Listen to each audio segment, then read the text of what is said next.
Hi, welcome to Charan feast vlogs channel. இது என்னோடய புது யூடியூப் சேனல். இதுக்கு உங்களோட சப்போர்ட் எப்பயுமே எனக்கு தேவை. இதில் வந்து நான் குக்கிங் ரெசிபீஸ், ஹெல்த்தியான ஹோம்மேட் ப்ராடக்ட்ஸ் வீட்டில் எப்படி ரெடி பண்ணுறது, கிச்சன் ஆர் ஹோம் டிப்ஸு, இது எல்லாமே நான் அப்லோட் பண்ண போகிறேன். எனக்கு தெரிஞ்சது, என்னோடய எக்ஸ்பீரியன்ஸை நான் கற்றுக்கிட்டது, லேர்ன் பண்ணது எல்லாமே உங்கள்கிட்ட ஷேர் பண்ண போகிறேன். என்னோடய ட்ராவல் வ்ளாக், பசங்களோட ஆக்டிவிட்டீஸ் பண்ணுறது, ஃபன்னாக எல்லாமே வந்து நான் உங்கள்கிட்ட ஷேர் பண்ண போகிறேன். இதுக்கு உங்களோட சப்போர்ட் எனக்கு தேவை. மறக்காமல் சரண் ஃபீஸ்ட் விலாஸ் சேனலை சப்ஸ்கிரைப் பண்ணி வச்சுக்கோங்க. வாங்க, இது என்னோடய ஃபஸ்ட் குக்கிங் வீடியோக்குள்ளார போகலாம். ஸ்வீட்டோடு தான் ஸ்டார்ட் பண்ண போகிறோம். பலாப்பழம் பாயாசம் எப்படி செய்யுதுன்னு பார்க்கலாம் வாங்க. அதுக்கு பலாப்பழத்தை என் ஹஸ்பண்ட் வந்து நல்லா 2ஆக கட் பண்ணி வச்சுட்டு போயிட்டாங்க. அதுக்கப்புறம் நான் ஃபுல்லாக எல்லாத்தையும் ஓப்பன் பண்ணி பிரித்து எடுத்துட்டேன். 1 ஹவர் ஆச்சு அதை கட் பண்ணி எடுக்க. ஸோ இந்த மாதிரி க்ளீனாக கட் பண்ணி வச்சு எடுத்துகிட்டு, சொலையில் உள்ள கொட்டையெல்லாம் வேணுங்கிற அளவுக்கு, பாயாசம் வைக்கிற வேணுங்கிற அளவுக்கு பழத்தை மட்டும் கட் பண்ணி கொட்டையை தனியாக இது தனியாக வச்சுக்கோங்க. கொட்டையிலேயும் நம்ம ரெசிபி செய்யலாம், அதை நான் வீடியோவில் பின்னாடி போடுறேன். இப்போ அந்த பலாப்பழத்தை நைஸாக அரைச்சி வச்சுக்கோங்க. அடுப்பில் பேன் வச்சுட்டு நெய் விட்டுக்கோங்க.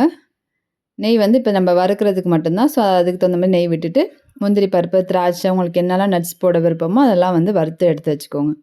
வறுத்து வந்து நல்லா ஒரு கோல்டன் ப்ரௌன், அப்போ தான் அந்த மொறுன்னு கிறிஸ்பியாக நம்ம சாப்பிட்டு பாயாசம் குடிக்கிறப்ப அது க்ரன்ச்சியாக இருக்கும் சாப்பிட்றதுக்கு. ஸோ ஓரளவு அந்த நல்லா ரோஸ்ட்டாக வறுத்து எடுத்துக்கோங்க. அந்த நெய்யிலே வந்து நம்ம என்ன பண்ண போகிறோம், பலாப்பழம் கொஞ்சம் வந்து குட்டி குட்டியாக நல்லா சாப் பண்ணி வச்சுக்கோங்க. அதையும் அதில் போட்டு நல்லா இந்த மாதிரி வறுத்து வச்சுக்கோங்க. இதோட டேஸ்ட் வந்து நல்லாயிருக்கும். அதுவும் பாருங்கள், இந்த மாதிரி ஒரு கோல்டன் ப்ரௌன் வந்ததுக்கப்புறம் எடுத்து தனியாக வச்சுக்கோங்க. இப்போ அதே பேனில் திரும்பி கொஞ்சம் நெய் விட்டுக்கோங்க. நெய் விட்டுட்டு நம்ம அரைச்சி வச்சுருக்க அந்த பலாப்பழ விழுது இருக்குது பார்த்தீங்களா, அதை நல்லா அதில் போட்டுக்கோங்க. போட்டுட்டு அந்த பச்சை வாசம் போகிற அளவுக்கு நல்லா வந்து நெய்யோடு நல்லா கிண்டி விடணும். அதுவே வந்து நல்லா நெய் பிரிஞ்சு நல்லா வரும் சூப்பராக. இதிலே அல்வா செய்யலாம், கேசரி செய்யலாம், நம்மளுக்கு விருப்பமான என்ன ஸ்வீட் வேணாலும் பண்ணிக்கலாம். பலாப்பழத்தில் ஐஸ்கிரீம் பண்ணலாம். இப்போ பலாப்பழத்தை வந்து நான் எடுத்துருக்க பலாப்பழம் ரொம்ப ஸ்வீட்டாக உள்ள பலாப்பழம். நல்லா கலரே பார்த்திங்கன்னா மஞ்சளாக இருக்கும். ஸோ அதுக்கு தகுந்த மாதிரி சுகர் வந்து அதுக்கு தகுந்த மாதிரி கம்மியாக ஆட் பண்ணிக்கோங்க. கொஞ்சம் ப்ளெயினாக ஸ்வீட் கம்மியாக இருக்க பலாப்பழமாக இருந்தால் அதிகமாக ஆட் பண்ணிக்கோங்க. அதில் சுகர் ஆட் பண்ணிக்கோங்க. ஏலக்காய் தூள் போட்டுக்கோங்க. ஏலக்காய் தூள் போட்டுட்டு சுகர்லாம் கரையிற அளவுக்கு கிண்டிக்கோங்க. கிண்டிட்டு இப்போ ஆஃப் பண்ணுறதுக்கு முன்னாடி கொஞ்சம் நேரத்துக்கு முன்னாடி அந்த பாலை ஊற்றி அப்படியே ஆஃப் பண்ணால் போதும். லைட்டாக ஒரு கொதி வந்தோன்னா ஆஃப் பண்ணால் போதும். அதுக்கு மேலே கொதிக்க வச்சிங்கன்னா ஒரு மாதிரி திரியாக திரிஞ்சு போன மாதிரி ஆயிரும்.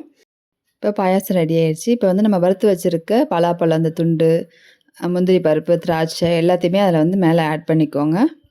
சூப்பரான டேஸ்ட்டில் சுவையான பலாப்பழம் பாயாசம் எப்படி செய்யணும் உங்களுக்கு சொல்லி கொடுத்துருக்கேன். என்னோடய ரெசிபி உங்களுக்கு பிடிச்சிருந்தா மறக்காமல் சரண் ஃபீஸ்ட் விலாகை சப்ஸ்கிரைப் பண்ணிக்கோங்க. ஆல்ரெடி உள்ள சரண் திரு விலாக்ஸ் சப்ஸ்கிரைப் பண்ணி சப்ஸ்கிரைபரும் இதை சப்ஸ்கிரைப் பண்ணிக்கோங்க.